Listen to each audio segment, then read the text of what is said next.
Sir ఇప్పుడు ఒక ముఖ్యమైనటువంటి ప్రశ్న అడుగుతున్నాను సార్. అడగండి. ఎన్నో పుస్తకాలలో చదివాం ఆత్మల లోకాలు ఎలా ఉంటాయి, ఒక వ్యక్తి చనిపోయిన తర్వాత తనలోని ఆత్మ పొందేటువంటి అనుభవాలను అనుభూతులను లోబ్సాంగ్ రాంపా గారు ఆయన చెప్పినటువంటి జ్ఞానాన్ని, మరి వెరా స్టాన్లీ ఆల్డర్ చెప్పినటువంటి జ్ఞానాన్ని తీసుకోవచ్చు. ఇలా ఎంతోమంది డాక్టర్ రేమాండ్ మోడీ గారు, ఎంతోమంది స్పిరిచువల్ సైంటిస్టులు అందరూ వారు చెప్పినటువంటి ఆ యొక్క బ్రహ్మ జ్ఞానం అంతా వారి యొక్క పుస్తకాల ద్వారా మనం విని ఉన్నాం సార్. మేమంతా విని ఉన్నాం. Correct. At the same time నొసలార్ ది ఆస్ట్రల్ సిటీ, ఆ యొక్క మూవీ మొత్తం ఆస్ట్రల్ ప్లేన్స్ ఎలా ఉంటాయి, అక్కడ ఒక సోల్ తన యొక్క అనుభవాలు అనుభూతులు అన్ని పిక్చర్ ద్వారా చాలా అద్భుతంగా అందించారు. నేను అడుగుతున్న ప్రశ్న ఏంటంటే, మీరు ఆస్ట్రల్ ప్లేన్స్ని మీరు స్వయంగా మీరు దర్శించారా? మీ యొక్క పర్సనల్ ఎక్స్పీరియన్స్ మాకెంతో ఇంపార్టెంట్ థింగ్, మీ ద్వారా వినాలనేది మా ఆలోచన. వండర్ఫుల్ ఆనంద్.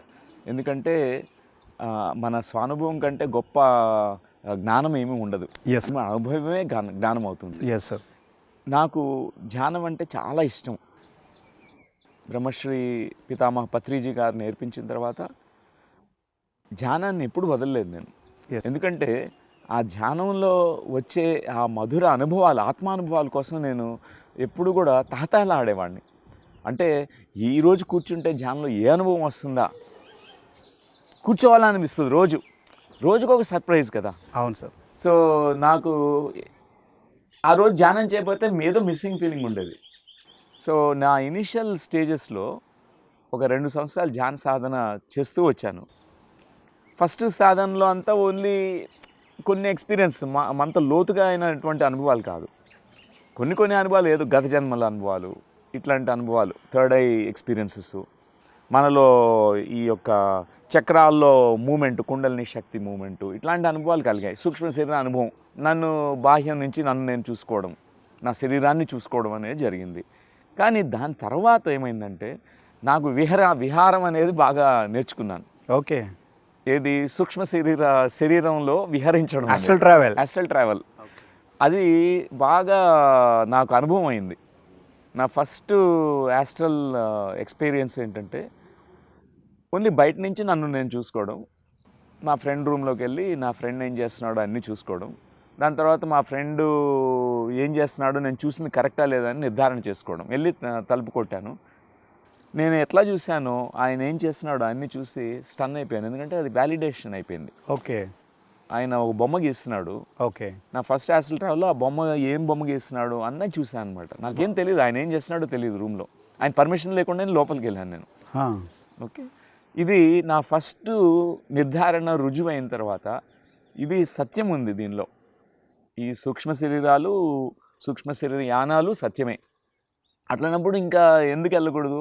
తర్వాత నా ఎక్స్పెరిమెంట్లో నేను బస్సు ముందుకు వెళ్ళేవాడిని నేను, ఇట్లా సూక్ష్మ శరీరంలో. ఓకే. అంటే బస్సుతో ఏమన్నా సూక్ష్మ శరీరంలో ఏమన్నా ఢీ కొడితే ఏమన్నా అవుతుంది అలా నించునేవాడిని. తర్వాత నదిలోకి దూకాను, ఒకసారి సముద్రంలోకి దూకాను. ఎట్లా? బాడీతో కాదు, ఫిజికల్ బాడీతో కాదు, ఆస్ట్రల్ బాడీతో ఏమన్నా అవుతుందా. ఓకే. చెకింగ్. తర్వాత అగ్నిలోకి దూకాను, ఏం కావట్లేదు.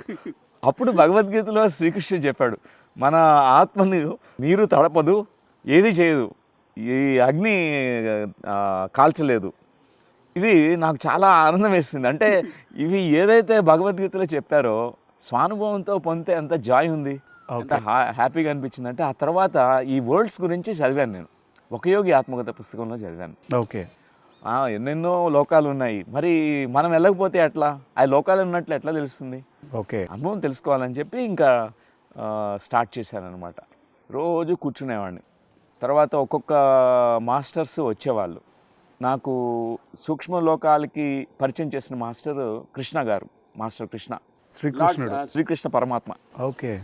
ఆయన దర్శనం నాకు ఎలా జరిగిందనేది ఒక గ్రేట్ ఎక్స్పీరియన్స్ అది. ఆ రోజు ధ్యాన స్థితిలో కూర్చున్నప్పుడు ఆయన ఒక యోగీశ్వరుడు ఎవరో కనిపిస్తున్నారు. ఆయన ధ్యానంలో శ్రీకృష్ణుడిని మీరు చూసారా సార్? నేను చూశాను. ఓకే. అంటే ఆయన శ్రీకృష్ణుడు అని నాకు తెలీదు. ఒక ఆయనని కలిశాను ధ్యానంలో కూర్చుంటే. ఒక డీప్ స్టేట్లోకి వెళ్ళిన తర్వాత నా ముందు ఒక రూపం ఏర్పడింది. ఓకే. నేను ఇక్కడ బాడీలో లేనప్పుడు ఆయన ముందురున్నా. ఓకే. ఆ రూపం ఎట్లా ఉందంటే చాలా ఆజానుబాహుడు, పెద్దగా ఉన్నాడు, జైగాంటిక్ బాడీ లాగా అనిపించింది, బ్లూయిష్ బాడీ, కాస్మిక్ బాడీలో ఉన్నారు, చాలా హ్యూజ్ అనమాట. ఒక కేవ్లో కూర్చున్నాడు. ఆ కేవ్ అంతా పిరమిడ్ ఆకారంలో ఉంది, అదేది ఒక ట్రయాంగిల్ షేప్లో ఉంది. ఓకే.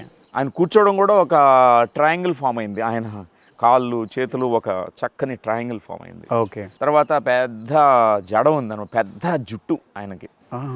ఆయన చూసి బాగా ఈయన వేల సంవత్సరాలు తపస్సు చేస్తున్నాడు, ఈ గడ్డాలు మీసాలు తీసుకోలేదు, ఇంత జుట్టు పెంచాడంటే అట్లా అనుకుంటున్నా. ఆ తర్వాత ఆయన్ని ఎప్పుడు కళ్ళు తెస్తాడా అని చూస్తున్నా, ఆయన ధ్యాన స్థితిలో ఉన్నారు. ఓకే. ఆయన కళ్ళు తెరవలేదు. నేను ఆవిడ కూర్చుని ఆయన చూస్తూ ఉన్నా. తర్వాత సర్లే ఆయన తెరిచినప్పుడే నాకు ఏదైనా చెప్తాడులే, కూర్చుందామని చెప్పి ఆయన ముందు నేను కూడా కూర్చున్నా ధ్యాన స్థితిలో. ఓకే. ఎన్ని గంటలు అయిందో తెలియదు, చాలా గంటలు అయిపోయింది. అది పొద్దున్న నేను చెక్ చేసుకుంటే 8 గంటలు ధ్యానం అంట. నేను 8 గంటలు చేశాను ధ్యానం ఆయనతో. ఆ 8 గంటల్లో కొంచెం 3 గంటల తర్వాత ఆయన కళ్ళు తెరిచినట్టున్నారు. ఓకే. కళ్ళు తెరిచి నాకు ఆయన కళ్ళల్లోకి చూడంగానే ఫస్ట్ రియలైజేషన్, ఈయన శ్రీకృష్ణ పరమాత్మ అని నాకు లోపల నుంచి వచ్చేసింది, తెలిసిపోయింది. అంతే, ఐడెంటిటీ అనేది తెలిసిపోయింది. ఈయన గొప్ప గ్రాండెస్ట్ మాస్టరు మన శ్రీకృష్ణ పరమాత్మ అని నాకు అర్థమైంది. ఇంకా అప్పటి నుంచి ఈ టెలిపాథిక్ కమ్యూనికేషన్. ఓకే. ఆ కమ్యూనికేషన్తో పాటు ఆయన నా 80 జన్మలు చూపించేస్తారు. అప్పుడు 80 జన్మలు చూపించారు. 80 జన్మలు ఒక్కొక్కటి ఓపెన్ చేస్తున్నారు ఒక బుక్ని.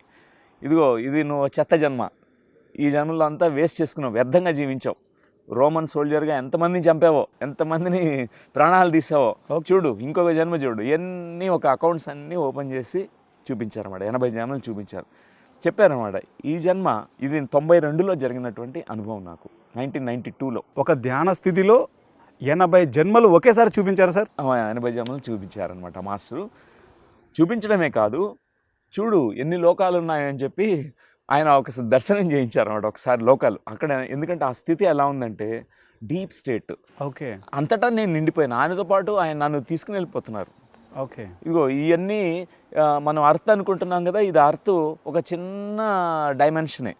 ఇలాంటి ఎన్ని కోట్ల లోకాలు ఉన్నాయి చూడు, ఈ యాస్ట్రల్ ప్లేన్స్ ఎలా ఉంటాయో అని చెప్పి ఒక గోల్డెన్ ప్లేన్కి తీసుకెళ్లారు. గోల్డెన్ ప్లేన్ చూపించారు, పరిచయం చేశారు నాకు. ఓకే. అక్కడంతా మొత్తం ప్యూర్ గోల్డ్ అనమాట, ఎంత గోల్డ్గా ఎగిరిపోతుంది. చాలా ఆనందం వేస్తుంది, అక్కడి నుంచి రాబుద్ది కావట్లేదు, ఎందుకంటే అంత ప్యూర్ వైబ్రేషన్స్ ఉన్నాయి. ఓకే. దీనికంటే ఇంకా ఉన్నాయని చెప్పారు అనమాట. గ్రేట్ వైబ్రేటరీ వరల్డ్స్ ఉన్నాయి అని ఒక్కొక్క వరల్డ్ని కొంచెం సేపు ట్రెక్కింగ్ లాగా తీసుకెళ్లారనమాట. ఓకే.